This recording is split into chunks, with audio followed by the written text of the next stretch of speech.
বন্ধুরা, আমেরিকাতে বাগান করার সময় সাধারণ যে মাটি থাকে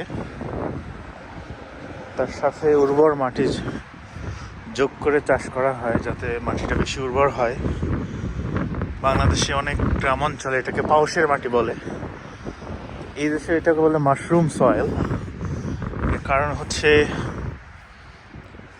মাশরুম চাষাবাদ করার জন্য যে ধরনের মাটির দরকার, উর্বর কিন্তু ওজনে অনেক কম, যেটা অনেক গাছের যে পাতা বা এরকম জিনিস দিয়ে তৈরি কম্পোস্ট করা হয়, এটা ওই ধরনের কম্পোস্ট।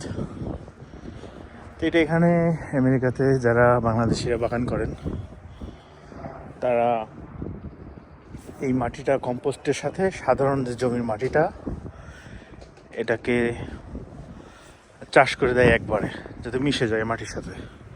তখন মাটিটা আরও বেশি উর্বর হয়, শাকসবজির জন্য ভালো হয়।